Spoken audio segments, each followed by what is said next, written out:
Olá, hoje é 6 de janeiro de 2020, o Bom Dia Maranhão está começando agora aqui pela TV Difusora. Vamos acompanhar alguns dos destaques de hoje.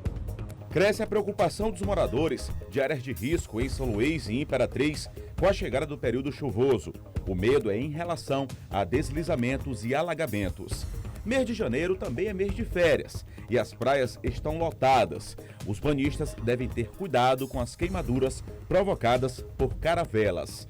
Mesmo com o fim das festas de fim de ano, o trabalho da Polícia Militar voltado para o cumprimento da lei seca permanece por conta das prévias carnavalescas. Também com a virada do ano, para o comércio agora, a temporada de liquidações, para atrair os consumidores às lojas. E já é grande a procura por artigos carnavalescos, isso faltando quase 2 meses para o carnaval. Fique ligado na TV Difusora e tenha um bom dia, Maranhão.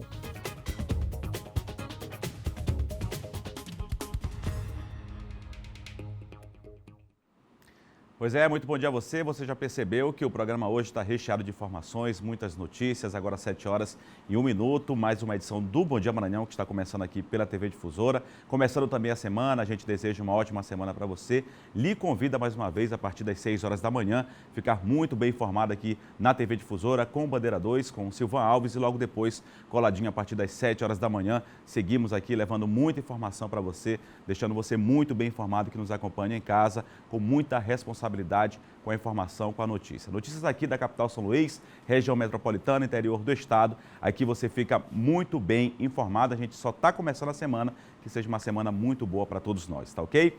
A gente começa esta edição do Bom Dia Maranhão falando, lamentavelmente, de acidentes. Um deles aconteceu na Avenida dos Franceses, importante via aqui da capital São Luís. Eduardo Bueno está no local e tem informações ao vivo para a gente. Bueno, a gente percebe que tem inclusive interdição por aí já, foi um poste que foi derrubado, a gente já tem também essa confirmação. Que informações que você tem para a gente a respeito deste acidente que aconteceu na Avenida dos Franceses? Muito bom dia para você, bom trabalho e boa semana. Oi, Eduardo, uma excelente segunda-feira para você e para todo mundo que acompanha aqui o Bom Dia Maranhão. A segunda-feira começou complicada para os ludovicenses, principalmente aqueles que utilizam aqui a Avenida dos Franceses, bem próximo a esse cruzamento aqui com a Avenida Getúlio Vargas, aqui no Monte, que dá acesso ao bairro do Monte Castelo, utilizam essa via aqui para chegar ao centro da cidade. A avenida está interditada por conta de um acidente com um veículo que acabou derrubando 2 postes aqui na via. Então, os agentes da SMTT vieram aqui para o local já para fazer o disciplinamento do trânsito. Eu converso aqui com o agente Luiz, a gente tem mais informações sobre esse caso. Agente Luiz, esse acidente então aconteceu já na madrugada de agora, segunda-feira, e por volta de 2 horas da manhã vocês foram chamados, foi isso? Isso, a nossa central ela foi acionada por volta das 1h50 da manhã, chegamos aqui por volta das 14h05. E aí, quando chegamos, nos deparamos com essa situação. O veículo Duster, ele deslocava aqui em sentido centro, sentido Alemanha, e aí ao fazer a curva para acessar a Franceses, deve ter perdido o controle, vindo colidir num poste, puxando um segundo poste ao chão. E aí ficou toda a fiação exposta e os 2 postes no solo aqui. Agora, pelos estragos que foram causados aí com esse acidente, a suspeita é de que esse motorista tivesse embriagado, é isso? A gente não conseguiu ter acesso de fato ao condutor. Teve informações aqui no local, mas a gente não pode dar uma informação precisa da situação do condutor no momento do acidente. Tinha familiares, mas eles não deram nenhuma informação de fato, afirmando se estava ou não. Esse trabalho que começou por volta de 2 horas da madrugada não tem ainda uma previsão de encerramento, né? Provavelmente seria às 8 da manhã, mas isso depende muito do trabalho da companhia energética, né? Da concessionária de energia, que está fazendo então a retirada dos postes e a recolocação dos postes novos, não é isso? Isso, a SEMAI ela também chegou de imediato, fez o desligamento aqui da rede elétrica, isolando para garantir a segurança dos agentes deles também que estavam aqui na área trabalhando, transitando. E aí foi feito esse desligamento, mas não foi possível a remoção do poste. Tinha que aguardar o caminhão que vinha da BR. E aí esses postes chegaram por volta das 4h30 da manhã e eles iniciaram aqui a retirada da fiação e a recolocação dos postes. Eu acredito que deve prosseguir aqui o trabalho até às 10 horas da manhã. Então, quer dizer, para quem está vindo para cá para o centro, o importante é evitar. Se não conseguir evitar, alguns desvios estão sendo feitos aqui. Quais são esses desvios? Isso, a gente montou 2 barreiras aqui fazendo desvio. A primeira aqui, quem vem da Alemanha, antes de chegar no cruzamento com a Avenida Getúlio Vargas, à direita tem uma viatura que já colocou alguns cones orientando os condutores para ter acesso à Avenida Getúlio Vargas. Quem vem da Avenida dos Franceses tem que fazer um retorno um pouco mais à frente, nas imediações da FTD, acessando uma rua que tem à esquerda, retornando para a Avenida dos Franceses, seguindo o seu curso normal. Ok, agente Luiz, muito obrigado pela sua entrevista. Então, Eduardo, a gente vai mostrando aqui, olha só a situação do poste. Esse aqui foi o primeiro, né? O impacto do veículo aí com esse poste, olha só o que causou. O poste veio ao chão e acabou puxando um segundo poste que fica bem ali próximo ao ponto de ônibus. Esse aqui é o primeiro ponto de ônibus aqui da Avenida dos Franceses. Olha só como é que ficou o poste. Os agentes da empresa de energia, a Equatorial Energia, estão fazendo nesse momento aqui, como a gente pode mostrar, já o trabalho de remoção do segundo poste. Os outros 2 postes estão ali em cima já no caminhão para serem recolocados. Como o agente da SMTT falou agora há pouco, a previsão é que esse serviço termine por volta das 10 da manhã, então o que pode causar ainda muitos transtornos no trânsito aqui da capital. Vou pedir aqui para o nosso repórter cinematográfico José Antônio Teixeira mostrar a situação do trânsito aqui, ó. Esse é o sentido de quem está saindo em direção ao centro, quem vem do bairro da Alemanha em direção ao centro. Já forma aí um pouco de congestionamento, um pouquinho de trânsito aí para quem está chegando. Então é importante aos motoristas terem bastante paciência. O trânsito maior mesmo está de quem está vindo do centro em direção ao bairro da Alemanha, aqui na capital. A gente volta no estúdio, volta ao estúdio com você, Eduardo, mostrando essa imagem aqui. Ó. Olha só como é que está o trânsito nesse momento aqui na Avenida dos Franceses, na capital. Tá ok, Bueno, obrigado pelas informações. Então, situação complicada. Olha, você que está vindo ali do bairro da Alemanha, ou já vai sair de casa, vai andar pela Avenida dos Franceses, tem que ter bastante cuidado. É ali no cruzamento, já chegando ali ao bairro do Monte Castelo, na Avenida Getúlio Vargas, situação complicada, mas os agentes da SMTT estão lá no local, auxiliando, ajudando as pessoas. Tem uma outra alternativa que é justamente quem puder pegar ali a Avenida Quarto Centenário, que sai na Avenida Beira-Mar, aqui nas proximidades do bairro da Camboa, também é uma opção. E quem vem aqui do Monte Castelo com o destino, já vem na outra via, pode seguir direto pelo João Paulo ou ir ali por dentro do Apiadouro e sair para pegar depois de onde os postes estão caídos. Mas chama a atenção sim pela gravidade do acidente, acabou atingindo 2 postes e lamentavelmente a gente sempre fala que destaca que é um período que cresce o número de acidentes, esse período de pré-carnaval e também carnaval. Lamentavelmente, um acidente bem grave na Avenida dos Franceses, uma das principais vias aqui da capital São Luís. A gente segue falando, agora são 7 horas e 7 minutos, a gente segue falando dessa situação.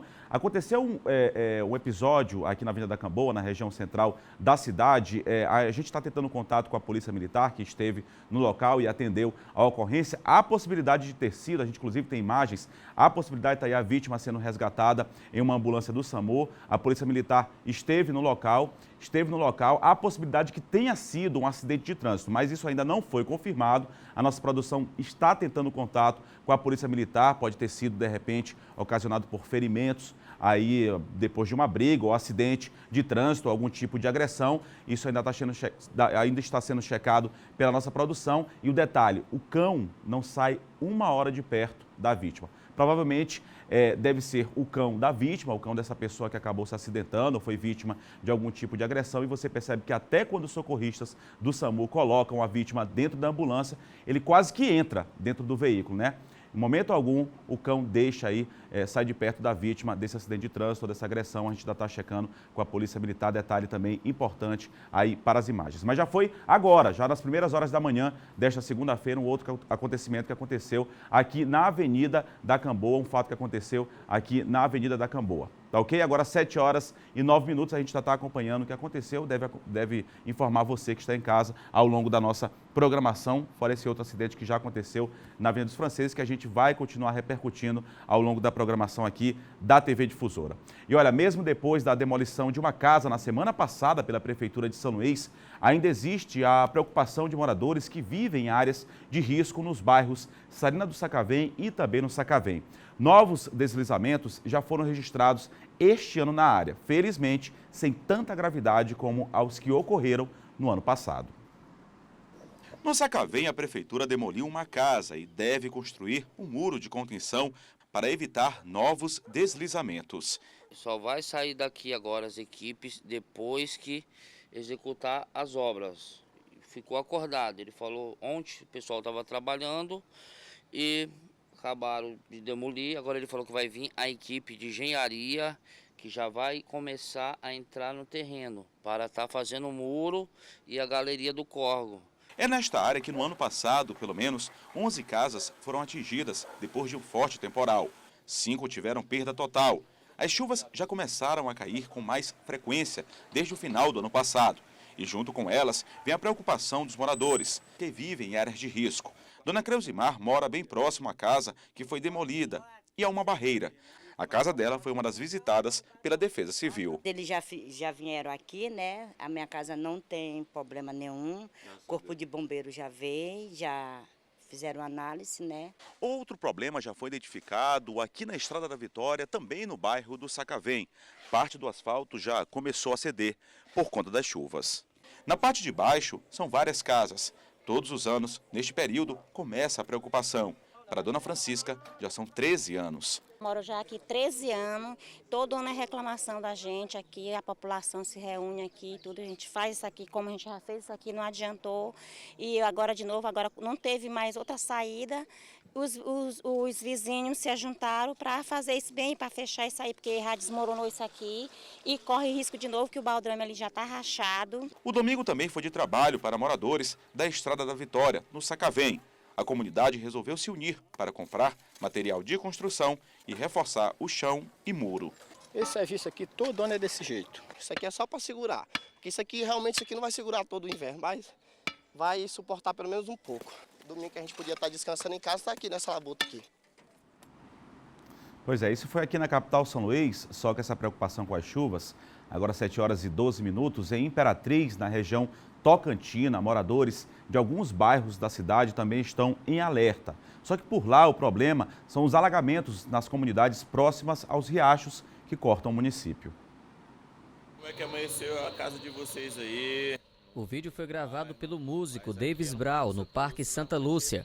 A chuva que caiu na cidade durante a madrugada e boa parte da manhã de sábado alagou a rua Tietê, onde ele mora. Não foi a primeira vez que a rua ficou embaixo d'água. No horário da nossa visita ao bairro, estava longe de secar. Infelizmente, essa é a realidade que a gente passa aqui na rua Tietê, no Parque Santa Lúcia. Não só a rua Tietê, como a rua Paulo Afonso também. Sabe, está passando essa realidade que nem começou o inverno direito, ou como é que está a rua. No mesmo bairro, na rua Paulo Afonso, onde o asfalto da obra do PAC 2 chegou só até a metade, quem precisa sair de casa em dias de chuva tem apenas um caminho, por dentro da lama. Nos parques Alvorada 1 e 2, os moradores ficaram preocupados com a chuva que caiu na madrugada e manhã de sábado. Por aqui não teve quem não lembrasse do que aconteceu em abril do ano passado. Naquele período choveu 120 milímetros, o que contribuiu com o aumento do nível da água do Riacho Cacau, que transbordou e desabrigou milhares de famílias. No sábado, os vizinhos Pedro e Rogério amanheceram limpando esse córrego no Parque Alvorada 2, na rua Padre Anchieta, que alagou no inverno passado. Desde o ano passado que a gente viu ela cheia. E aí esse ano nós já estamos ajeitando ela aqui mais um pouquinho para ver se a gente fica mais uns dias aqui. Segundo a Defesa Civil do município de Imperatriz, na madrugada de sábado até o início da manhã, choveu 70 milímetros, quando o esperado era de 10 a 30 milímetros, média aguardada até o próximo dia 10. Com a chuva, o nível do rio Tocantins subiu 30 centímetros, ficando 60 abaixo do normal. Quanto à região do Parque Alvorada, a Defesa Civil diz que está tomando medidas para evitar alagamentos. Temos aí o projeto ainda para que as máquinas façam a abertura de alguns pontos do Riacho Cacau naquela região, para que se melhore o escoamento da água. No bairro Bacuri, o riacho que leva o mesmo nome transbordou e a água ficou a poucos centímetros das residências e da Igreja Católica na Rua Alvorada. Pois é, e a TV Difusora segue acompanhando essa situação das chuvas nos municípios. Já mostramos na semana passada Pedreiras, Tresidera do Vale, estamos acompanhando aqui na capital São Luís, Imperatriz e em todo o Maranhão.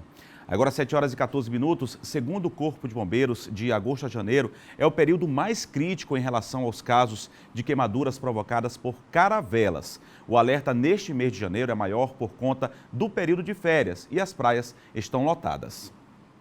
No mar, os cuidados devem ser redobrados para evitar contratempos. Um deles é com as queimaduras provocadas por caravelas. A maior incidência se dá no mês de agosto, porém em janeiro ainda existe o risco, segundo o Corpo de Bombeiros. E a preocupação deve ser ainda maior porque o período é de férias para muitas pessoas e por isso as praias estão lotadas. O cuidado com crianças deve ser redobrado. A principal preocupação é na questão da prevenção. As crianças, elas não podem estar em contato com esse animal.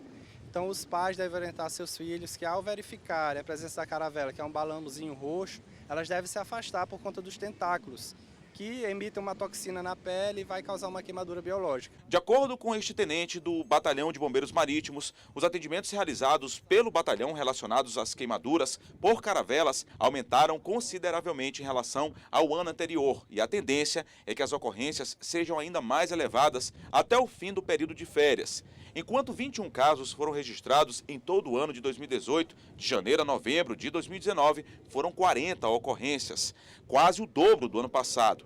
Os efeitos das queimaduras causadas pelo contato com as caravelas são variados. É possível obter lesões de 1º, 2º e 3º graus, além de parada respiratória, queda de pressão, calafrios e dores articulares. O procedimento primeiro é tentar retirar os tentáculos da pele para evitar que essa queimadura aumente, lavar o local atingido com a água do mar e, se possível, lavar o local também com vinagre, que vai neutralizar essa toxina e de imediato procurar a assistência do Corpo de Bombeiros ou de um posto de pronto-socorro mais próximo. Pois é, informações importantes aí, já que as praias estão lotadas, já que o período é de férias e o cuidado deve ser maior ainda com as crianças. 7 horas e 16 minutos, começa a valer hoje o limite para o cheque especial estabelecido pelo Conselho Monetário Nacional às instituições financeiras. Apesar da redução, especialistas ainda recomendam evitar utilizar o serviço bancário. Uma dívida que era de R$200 e 8 meses depois estava custando quase R$2.000. O cheque especial para a Gabriela não foi uma experiência positiva. Eu não tinha conhecimento da utilização do cheque em minha conta, né? Eu emprestei o cartão e quando eu fui tomar ciência que tinham sacado o cheque especial, já foi 8 meses depois e se tornou uma bola de neve. Fora o desconforto, né? Com o nome sujo e também a questão de não ter o dinheiro todo de imediato, sem saber da dívida. E aí teve que parcelar uma série de situações que acaba sendo constrangedora para quem está do outro lado, sem ser os bancos, né? Os juros, em média, chegam até 14%, dependendo do banco. Isso no acumulado do ano passava de 300%. E haja dinheiro para pagar essa conta. Até ontem não tinha um limite de juros, mas a partir desta segunda-feira, o Conselho Monetário Nacional decidiu que o teto para essa cobrança seja de apenas 8%. É uma melhora significativa, ainda muito alta essa taxa, de 8% ao mês, né? Mas, de qualquer forma, é um avanço, né? Esperamos que, com o tempo, ela seja reduzida para que a economia, né, possa crescer ainda mais, as pessoas possam ter como respirar, enfim, como ter um juro civilizado para poder fazer suas compras, seus investimentos, etc., né? A determinação do Conselho diz ainda que a partir de 1º de junho, os bancos podem cobrar 0,25% de tarifa para os limites de cheque especial acima de R$500. Ou seja, se o limite do cliente for de R$1.000, o banco poderá cobrar R$1,25, mesmo que o cheque especial não seja utilizado. Por isso, a recomendação de especialistas é uma só. E se ele puder reduzir o seu limite de cheque especial para R$500, é o melhor que ele faz, porque ele não vai pagar essa tarifa de 0,25% ao mês. E quanto menor usar o cheque especial, como já falamos, melhor, né, menos juros se paga. Agora 7 horas e 19 minutos, você segue bem informado aqui no Bom Dia Maranhão. Confira agora o nosso giro de notícias. Morreu ontem em Bacabal Lucileide Frazão, de 65 anos de idade. A idosa foi vítima de um atropelamento no dia 13 de dezembro do ano passado. O acidente foi registrado por câmeras de segurança. Lucileide passeava com a filha de uma vizinha quando foi atingida pelo veículo. A criança de apenas 1 ano de idade sofreu apenas ferimentos leves. O dono do carro, Eibson Macedo Magalhães, chegou a ser preso em flagrante, mas está em liberdade depois de passar por audiência de custódia. Uma segunda pessoa, não identificada, se apresentou na delegacia de Bacabal como condutor do veículo, mas também não foi detido. O caso segue sendo investigado. Lucileide vai ser enterrada hoje em um cemitério da cidade.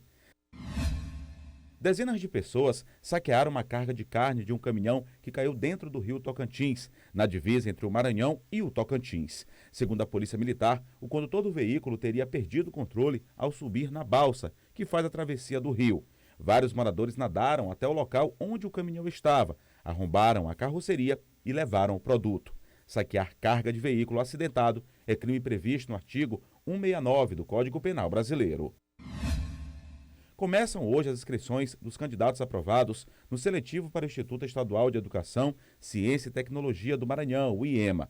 Foram mais de 2.500 estudantes aprovados no seletivo, sendo 62,15% do público formado por meninas. Entre os candidatos, 74,94% são de escola pública e 54,84% atendidos pelo Programa Social Bolsa Família.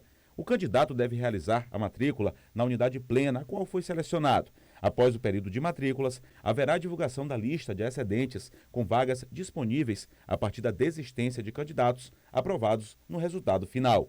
Nesta fase, os selecionados têm até sexta-feira para se matricular. E no próximo bloco permanece o trabalho da Polícia Militar voltado para o cumprimento da lei seca.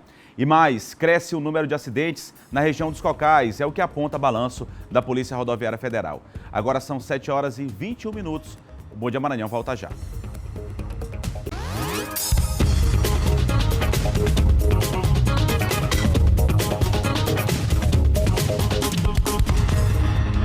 Sete horas e 24 minutos, o Bom Dia Maranhão de volta aqui pela TV Difusora. A gente vai acompanhar mais imagens do trânsito começando a semana. Teve gente já voltando do recesso, tem muita gente ainda de férias, mas tem muita gente ainda no recesso, mas o trânsito já começa a ficar bem mais complicado, como a gente vai acompanhar na Avenida Guajajaras.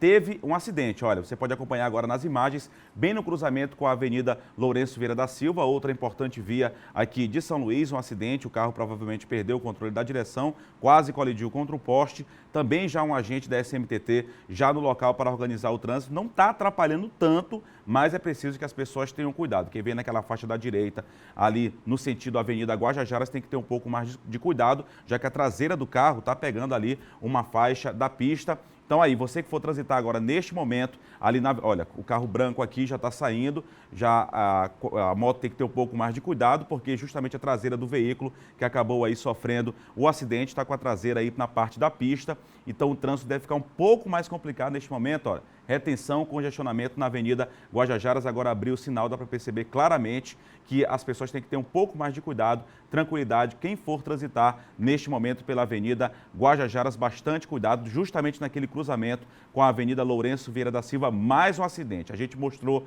acidente na Avenida dos Franceses e mais esse acidente agora na Avenida Guajajaras, já no início desta segunda-feira, começando complicado o trânsito aqui na capital São Luís. Vamos para outro ponto, câmera localizada ali no Roque Santeiro, na Avenida Jerônimo de Albuquerque, outra importante via aqui de São Luís, trânsito bem mais intenso. Como eu falei, na semana passada estava bem tranquilo, né? Nós mostramos aqui, eu acho que foi na quinta-feira, o trânsito estava bem tranquilo ainda, logo após as festas de fim de ano, mas já no início desta semana, como eu disse, muita gente já voltando do recesso, o fluxo bem mais intenso nos dois sentidos, na Avenida Jerônimo de Albuquerque, você acompanhando imagens aí em tempo real, monitoramento feito pela Secretaria Municipal de Trânsito e Transportes, em parceria aqui com a gente do Bom Dia Maranhão. Câmera localizada na Guaxenduba, ali na Avenida Guaxenduba, descida ali da Rua das Cajazeiras, na região central da cidade. Neste ponto, bem mais tranquilo, acontece, a gente lembra de novo aquela obra ali na Praça da Bíblia, que é bem próximo aonde está localizada essa câmera, mas não tá promovendo aí nenhum tipo de dificuldade para as pessoas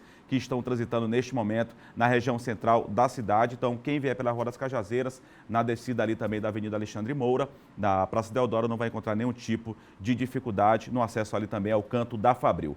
Câmera localizada na Avenida dos Portugueses, região aí do Bacanga, Aritaquibacanga, também um dos braços da BR-135. Olha como o trânsito já está bem mais intenso em relação à semana passada, principalmente uma grande quantidade de veículos deixando a área Itaquibacanga, com destino aqui à área do Anel Viário, Areinha, também a parte mais central da cidade. Fluxo bem intenso, as pessoas que deixam a área Itaquibacanga com destino à região central, bem mais do que na outra mão, do outro lado, as pessoas que estão no acesso aí à área Itaquibacanga, trânsito bem intenso neste momento na Avenida dos Portugueses, mas sem nenhum tipo de imprevisto, sem nenhum tipo de congestionamento, só o fluxo normal da volta do recesso aí para muitas pessoas. Então tá aí o trânsito, lembrando, a Avenida Guajajaras teve um acidente, as pessoas têm que transitar com um pouco mais de cuidado. 4 pontos aqui, começando o fim do recesso para muitas pessoas aqui na capital São Luís, 4 importantes pontos aqui no trânsito, você acompanhando essa prestação de serviço também pela manhã, que aqui o Bom Dia Maranhão mostra para vocês. Agora 7 horas e 28 minutos, a gente segue com outras informações, ainda falando de trânsito.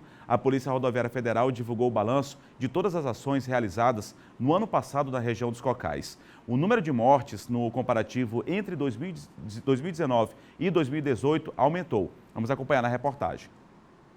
Foram realizadas pela Polícia Rodoviária Federal diversas operações na região leste maranhense ano passado. A PRF divulgou o balanço anual de 2019, contabilizando os dados mais relevantes de acidentes, fiscalizações e criminalidade. Em relação aos indicadores de acidentes, houve pontos negativos e positivos. Enquanto o número de mortes em 2019 aumentou 7% em relação a 2018, ao todo foram 62 óbitos. Por outro lado, o número de feridos caiu 19% e o número de acidentes registrados também caiu 15%. Os dados percentuais de acidentes foram relativos ao aumento da frota de veículos. Foram 5 mortes a mais em 2019 que em 2018, somando 62 mortes, em 2019. Mas, por outro lado, nós tivemos notícias boas, como, por exemplo, a redução no número total de acidentes de trânsito e também a redução no número total de feridos. A violência no trânsito, de modo geral, tem como os principais fatores causadores de acidentes graves a falta de atenção, ultrapassagem indevida, excesso de velocidade e também o aumento de fluxo de veículos de cargas. O aumento nos esforços da PRF também foi refletido no enfrentamento à criminalidade, com o objetivo de tornar a BR-316 mais segura. Em 2019, 172 ocorrências policiais foram registradas pela PRF, 40% a mais que em 2018. Teve 162 pessoas detidas por crimes diversos, um crescimento de 84%. Houve também um expressivo aumento na recuperação de veículos roubados ou furtados, somando 42 veículos. E isso, claro, se refletiu em vários tipos de crimes, em diversos crimes, mas principalmente se refletiu na recuperação de veículos roubados e furtados e na consequente prisão daqueles indivíduos encontrados nesses veículos, geralmente enquadrados no crime de receptação. A gente segue falando de trânsito, vindo aqui agora para a capital. Mais uma vez, policiais do Batalhão de Policiamento Rodoviário Estadual realizaram barreiras em importantes vias da região metropolitana. O objetivo é garantir o cumprimento da lei seca por condutores e também coibir outros tipos de crimes. A operação aconteceu no começo da Avenida Litorânea. As equipes da Lei Seca contaram com o apoio logístico do Batalhão de Polícia Militar Rodoviária. Depois de ser abordado, o Paulo foi convidado a fazer o teste do bafômetro. O resultado confirmou que ele não havia ingerido nada de álcool. É muito importante essa operação, até porque a segurança do cidadão de bem é o policiamento nas ruas, retirando quem passa dos limites. Então essa é uma operação fundamental. O Francisco também fez o teste. Para ele, os trabalhos garantem mais segurança no trânsito. O motorista bêbado é muito imprudente, entendeu? E pode causar acidente e causar a morte de pessoas inocentes que não tem nada a ver, entendeu? Que tá lá inocente e às vezes morre, né? Danos. É muito importante, sim, o trabalho. Só que nem todo mundo pensa da mesma forma. Esse condutor, assim que se deparou com a operação, acelerou o veículo e furou a blitz. Os policiais saíram em perseguição. As ações seguem intensificadas desde o final do ano passado, tanto nas avenidas da capital como nas rodovias estaduais. Essas operações elas são realizadas em toda a região metropolitana e também nas rodovias que cortam a nossa capital. A gente tem intensificado essas fiscalizações, como já foi falado anteriormente, né, com vistas a preservar vidas e também a mudança de hábito dos condutores. O maior objetivo da operação é preservar vidas, salvar vidas. Das mais de 500 abordagens realizadas entre os dias 31 de dezembro e 1º de janeiro, 27 condutores foram autuados por dirigirem sob o efeito do álcool. Outros 41 se recusaram a fazer o teste do bafômetro. Nesses casos, os motoristas também são autuados. Há uma previsão no Código de Trânsito, no rol das infrações, que todo condutor que se recusa à realização do teste ou de qualquer um dos testes oferecido pela autoridade de trânsito ou seus agentes, ele é autuado e responde por medidas administrativas previstas no artigo 165A e penalidades.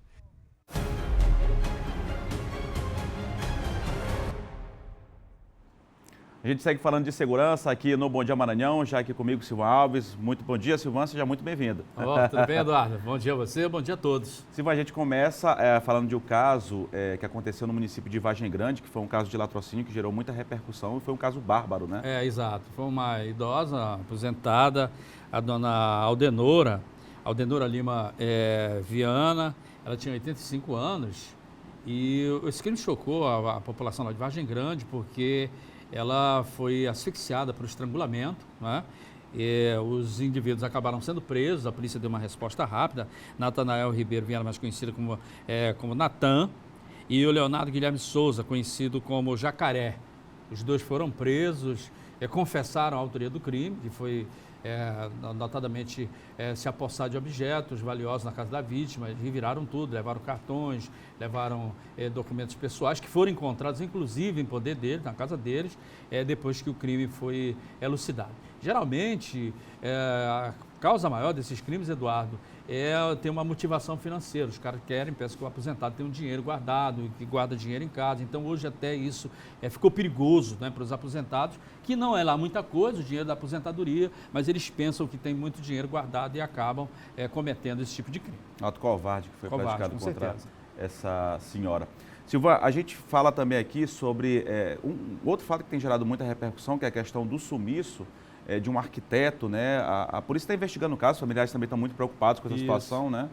Ninguém sabe ainda até agora o que aconteceu. A Secretaria de Segurança Pública já pediu, através da Polinter, apoio da Polícia Civil do Rio de Janeiro, para tentar desvendar o caso do desaparecimento do Luiz Eduardo, que foi muito estranho. Ele deveria ter desembarcado aqui na sexta-feira, na madrugada de sexta-feira, depois de a passagem foi comprada no voo da Gol, do Rio de Janeiro. Ele deveria ter embarcado no aeroporto do Galeão. A companhia aérea, quando os familiares esperaram ele no aeroporto da Cunha Machado, a companhia aérea informa que ele não embarcou lá no aeroporto. Foi muito estranho porque o último contato que foi feito com ele por telefone, ele estava fazendo pós-graduação, inclusive no Canadá, né? E veio aqui, estava aqui em São Luís para visitar os pais. É que o último contato feito pela mãe dele, ele estaria no aeroporto do Rio de Janeiro, mas diz que ia para Fortaleza, né? Quer dizer, uma rota totalmente diferente. E aí a Gol confirma que não houve o embarque desse rapaz lá no aeroporto, lá do Rio de Janeiro, que significa dizer de que ele desapareceu justamente lá no Rio de Janeiro. Por isso, importante o apoio pedido lá para a Polícia Civil do Rio de Janeiro para tentar descobrir o que aconteceu com esse arquiteto. Pois é, a gente segue acompanhando esse caso, mais informações a gente vai trazer, claro, ao longo da nossa programação. Mas só para finalizar, teve mais um agente penitenciário, a categoria estava revoltada com essa situação, já foram outros casos envolvendo agente penitenciário, teve um velório agora recente. E a categoria está muito revoltada com essa violência que vem sendo praticada contra auxiliares e agentes penitenciários, né? Sim, no mês de dezembro deixou um registro de pelo menos 3 casos, né? Uma tentativa e 2 assassinatos. Nesse caso, do caso Augusto, que foi o último caso, lá na sexta-feira, lá da Coab, a polícia conseguiu prender o Paulo Vitor, que é morador lá da Vila Vicente Fialho, né?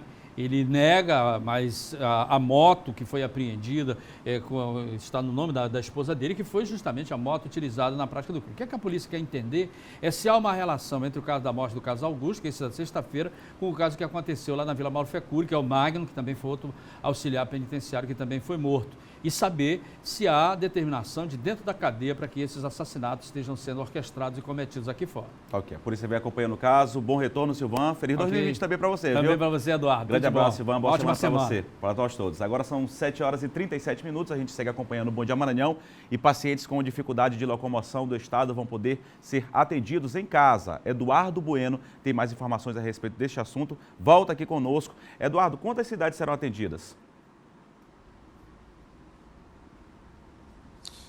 Pois é, Eduardo, essa medida foi anunciada aí pelo Ministério da Saúde, uma medida inclusive muito positiva para as pessoas que têm dificuldade de locomoção aqui no estado. Serão acrescentadas 410 equipes para atender essas pessoas com dificuldade de locomoção em casa. A medida vai atender 210 municípios em todo o país, de 21 estados, mas aqui no Maranhão deve atender 4 municípios: São Luís, Pinheiro, Açailândia e Formosa da Serra Negra. O objetivo do Ministério da Saúde, é claro, é diminuir a demanda de atendimento em hospitais, evitar internações e reinternações e também diminuir o tempo de espera na fila do SUS. Com essa nova habilitação, o aumento dessas 420 equipes, o Brasil passa a contar com 1.157 equipes multiprofissionais de atenção domiciliar e equipes multiprofissionais de apoio. Elas são formadas por médicos, enfermeiros, técnicos e enfermagens que oferecem suporte, suporte médico, né, para essas equipes. Também contam com assistente social, fisioterapeuta, fonoaudiólogo,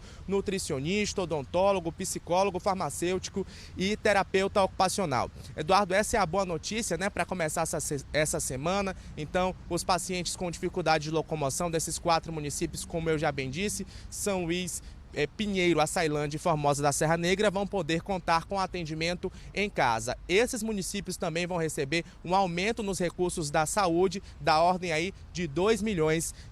Então, Eduardo, para começar essa semana com força, coragem, porque está só começando, é também importante recebermos aí uma notícia boa, viu? Voltamos com você no estúdio. Sim, claro, Bueno. Obrigado pela sua informação. Agora são 7 horas e 40 minutos. A gente segue com o Bom Dia Maranhão e o Porto do Itaqui bateu recorde no ano passado na movimentação de cargas. Foram 25 milhões de toneladas, o que representa um aumento de 12% em relação ao ano de 2018. Para falar sobre o assunto, recebemos aqui o presidente da Empresa Maranhense de Administração Portuária, Ted Lago. Muito bom dia, presidente. Muito bom, prazer estar aqui. Prazer, obrigado em recebê-lo também, presidente. A gente queria que o senhor comentasse sobre esse recorde, uma movimentação boa financeira, importante para a economia aqui do estado do Maranhão, importante também para a economia do país, né? 2019 realmente foi um ano excelente, acho que o melhor ano da história da EMAP, o Porto do Itaqui de maneira geral, né? Vimos desde o início de 2015, com o início da gestão do governador Flávio Dino, com essa proposta de mudança da gestão, uma mudança focada em resultados, em uma gestão séria, em objetivos claros, né? E com isso atraiu mais investimentos, né? Hoje o Porto, estamos com aproximadamente 1 bilhão e 200 milhões de reais de investimento nesse momento, são mais de 1.000 trabalhadores apenas em obras, né? Obras tanto próprias, com recursos próprios da EMAP, mas também de obras privadas, que vão levar esse número ainda mais para esse ano e o ano que vem. Porto do Itaqui tem essa importância fundamental diante de um cenário aí de recessão, de dificuldade econômica em todo o país. Não é só o Maranhão, todos os estados enfrentam uma dificuldade muito grande na questão de planejamento orçamentário, na questão financeira. Qual o papel que o Porto do Itaqui tem, a área portuária, o trabalho que é feito, tem para a economia local? Hoje, dados do IMESC, que é o Instituto Maranhense de Estudos Socioeconômicos, apontam mais de 16 mil empregos diretos e indiretos na cadeia de atividades econômicas ligadas ao Porto do Itaqui, né? Então, podemos falar toda a questão dos combustíveis, né, granéis líquidos, né? Todo posto de gasolina, toda a rede de distribuição depende do Porto do Itaqui. Gás de cozinha, o trigo, o cimento, né? Claro, o carro forte, o agronegócio, as fazendas. Nós não apenas um porto do Maranhão, mas um porto regional. 7 estados brasileiros movimentam cargas conosco. Recentemente tivemos um encontro aí do Consórcio Brasil Central, tivemos um encontro desses governadores. E é um ponto de escoamento de uma região, como você falou, né? Nos últimos 4, 5 anos o Brasil passou por enormes desafios econômicos, mas os nossos números sempre foram positivos. Em 2016 tivemos uma quebra da safra por questões meteorológicas, mas mesmo assim mostra um crescimento contínuo, né? Isso garantiu ao país, né, não digo só ao Maranhão, mas de maneira geral ao país, se sustentar nesses anos difíceis, né? A economia começa a dar alguns sinais de recuperação, mas sempre no Itaqui nossa palavra é otimismo, né? Investimentos, números cada vez maiores, né? Mais eficiência na operação, menos, por exemplo, tempo de espera dos navios. E isso tem atraído mais negócios, mais investimentos, e claro, não só para o Porto, mas para o Maranhão como um todo. O senhor falou sobre essas parcerias que são importantes. Citou muito bem, teve a presença, a visita de governadores de outros estados, vice-governadores, políticos de outros estados, inclusive da companhia do governador Flávio Dino, o senhor também acompanhou. Qual a importância que se tem do investimento, não só dos políticos de outros estados no Porto do Itaqui, verificar todo o manuseio, como é que se dá o andamento do Porto, mas até de empresários também? Hoje nós chamamos o corredor Centro-Norte, que é o Brasil Central, né? Matopiba, Mato Grosso também, Mato Grosso do Sul, Goiás. Nós temos a nossa espinha dorsal, que é a Ferrovia Norte-Sul, né? Então, todos os negócios se expandem nessa região. É a última grande fronteira agrícola, uma enorme produtora de proteínas, né, que atende principalmente o mercado asiático, mas também agora um mercado que em 2019 surpreendeu muito, que é a África, né? 40%, por exemplo, da nossa movimentação de milho foi para o mercado africano, que é uma novidade. Claro, era muito focado na questões asiáticas. Então, estados desenvolvem projetos, então existem terminais sendo construídos, por exemplo, no sul do Pará, no Tocantins, agora com a integração da ferrovia Norte-Sul, no tramo central que vai de Tocantins até o norte de São Paulo, novos investimentos estão chegando, e são investimentos que têm conversado conosco, porque dependem, de certa forma, do porto. Então, são investimentos que não são dentro da área do Porto aqui, mas são para a operação de cargas que serão escoadas ou importados pelo Porto aqui. Então mostra que a nossa área, a nossa influência vai além do estado do Maranhão, né? Então nós participamos de grupos de planejamento integrado entre secretarias de planejamento, de infraestrutura. Então esses encontros são mensais, né? Equipes técnicas nossas com técnicos de outros estados. Então há um planejamento, digamos, combinado entre os estados. Então isso fortalece a nossa imagem como Porto, mas também da posição estratégica do estado do Maranhão como articulador desse movimento. Presidente, se discutiu nessa visão nacional, se discutiu a questão de privatização de algumas partes do Porto do Itaqui. Como é que está essa tratativa em relação ao governo federal? É importante um esclarecimento, né? O modelo que nós temos hoje no Porto do Brasil, o modelo portuário, é um sistema landlord, é um sistema que nós somos autoridade portuária, né? Nós temos alguns papéis específicos, né, de órgão público, mas essencialmente as atividades são privadas. Então, são feitos arrendamentos, né? Nós temos áreas disponíveis, áreas novas para serem construídos novos terminais, ou terminais que os contratos já foram vencidos, contrato de 25 anos até 50 anos, que foram vencendo e precisam ser renovados. Então, quando se fala na licitações, se fala exatamente de áreas operacionais, áreas para desenvolvimento. O governo federal tem buscado estudar novos modelos de gestão para os postos públicos brasileiros. Claro, existem os portos federais, são as companhias docas federais, como o Porto de Santos, o Porto de Vitória, que são postos que estão se buscando alternativas de modelos de gestão. Então, o que nós buscamos de maneira geral é dar mais produtividade e mais eficiência aos portos, né? Então, hoje um projeto de investimento, como eu citei, um arrendamento, o ciclo médio é de 2 a 3 anos, entre você identificar a necessidade de fazer um estudo de viabilidade técnica e econômica até esse modelo ser licitado e um empreendimento ser construído. Então, esse é um ciclo muito longo, né? O que nós buscamos, inclusive o Porto do Itaqui tem participado desse debate, novos modelos que possam levar à eficiência e à diminuição desse tempo, né? Mas não necessariamente privatização, né? Porque você tem estruturas estratégicas, mas existem serviços, por exemplo, como gestão de canais de acesso, dragagem, questões de acesso ferroviários que podem ser transferidos para a iniciativa privada e fortalecer o papel da entidade pública como autoridade portuária, né? Que fiscaliza, que seja um órgão regulador, que seja um órgão, digamos, mediador entre esses atores privados. É o que nós fazemos no nosso dia a dia, né? Então, acho que deixar muito claro que existe a definição, né, do que é arrendamento de privatização, são coisas completamente diferentes. Tá ok.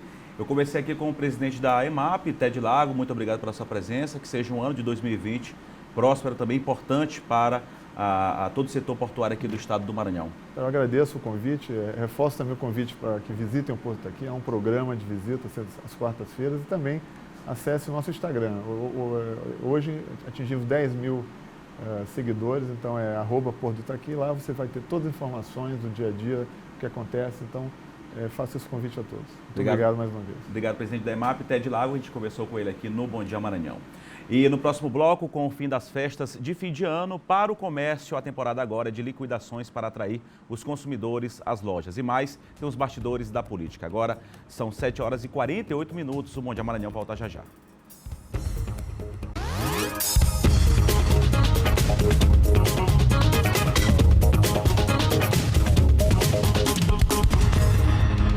(7h51), Bom Dia Maranhão de volta para saber como é que fica o tempo nesta segunda-feira, começando a semana em cidades aqui do estado do Maranhão. A gente começa pela capital São Luís. Para esta segunda-feira, deve prevalecer sol e aumento de nuvens pela manhã e pode chover, pancadas de chuva à tarde e à noite. A mínima é de 24, a máxima é de 31 graus. Vamos agora para a cidade de Imperatriz. Sol com algumas nuvens, chove rápido também durante o dia e a noite, pelo menos essa é a previsão para Imperatriz. Mínima de 22, máxima de 31 graus. A gente finaliza com Caxias, nesta segunda-feira, começando a semana. Deve ser sol e aumento de nuvens pela manhã, pancada de chuva à tarde e à noite, assim como na capital maranhense. Pode chover também à tarde e à noite em Caxias, mínima de 24 e máxima de 32 graus. A gente segue com o Bom Dia Maranhão, agora a gente vai falar de política.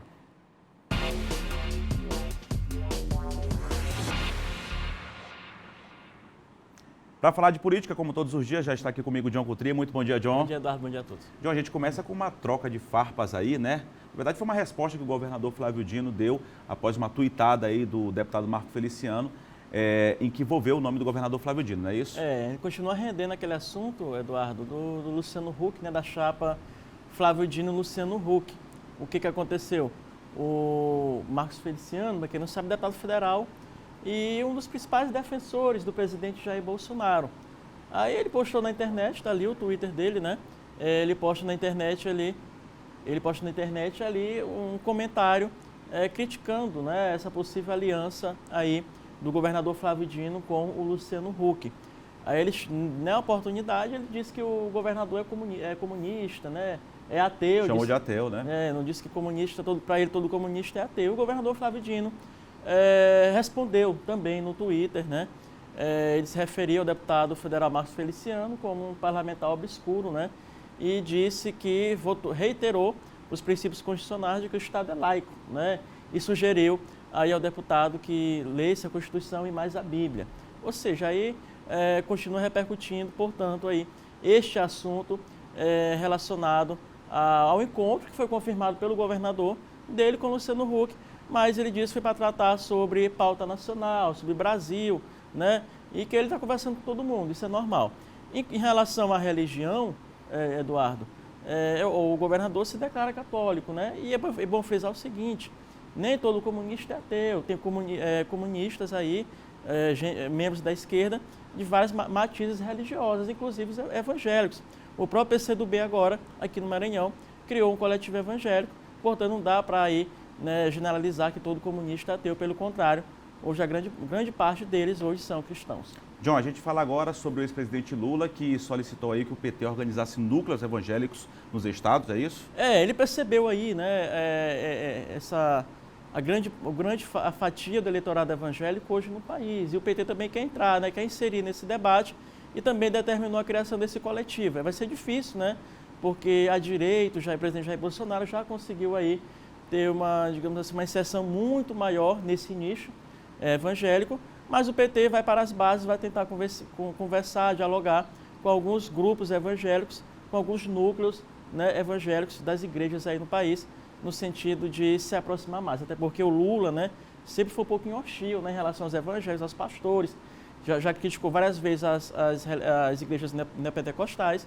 então era do momento de se aproximar e rever o conceito dele, do PT e do Lula em relação aos evangélicos, em relação aos pentecostais. Obrigado, John, pela sua participação. Semana só começando, a gente vai debater muita política ainda durante toda a semana. É isso, até amanhã, Eduardo. Obrigado, John. Boa semana para você. John Coutrinho falando de política, como todos os dias aqui no Bom Dia Maranhão, agora 7 horas e 55 minutos. Janeiro também é conhecido pela temporada de liquidações. Em Imperatriz, os comerciantes estão animados e esperam aumento nas vendas.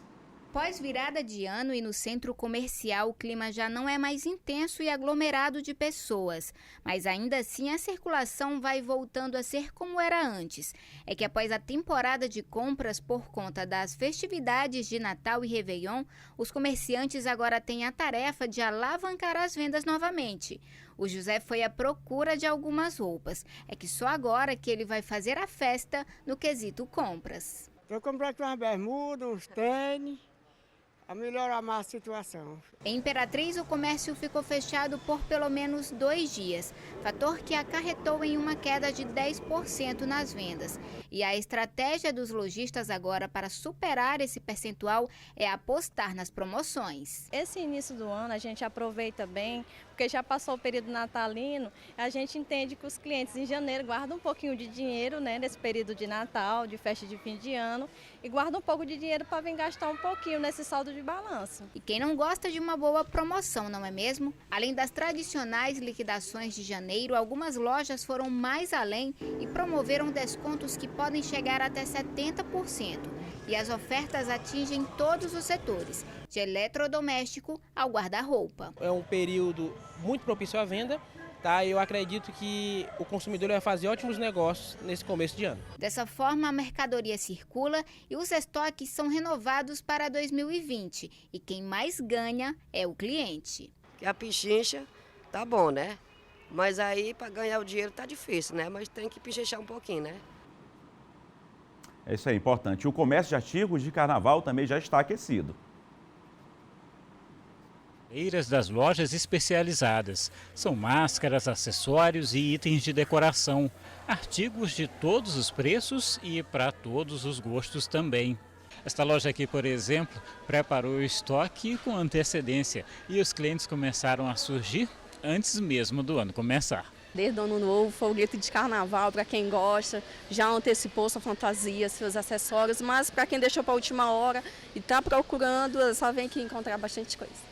E mesmo com tantas opções, tem sempre aqueles produtos preferidos do folião. Os mais jovens gostam de abusar, gostam de acessórios, de fantasias. E os mais antigos gostam daquelas serpentinas, espuminhas de carnaval. Então sempre vem todo o público à procura de alguma coisa de carnaval. E os motivos da procura também são vários. Edna tem uma empresa que recebe turistas nessa época do ano. A decoração de carnaval faz parte do negócio.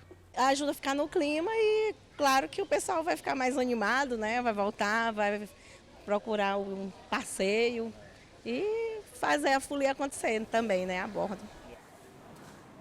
Pois é, o comércio comemora, né, o carnaval já aqui em São Luís, desde o primeiro dia do ano. A todos uma ótima semana. Muito obrigado pelo carinho da audiência. Continue acompanhando mais informações no ma10.com.br e outras informações ao longo da nossa programação. Obrigado, boa semana a todos.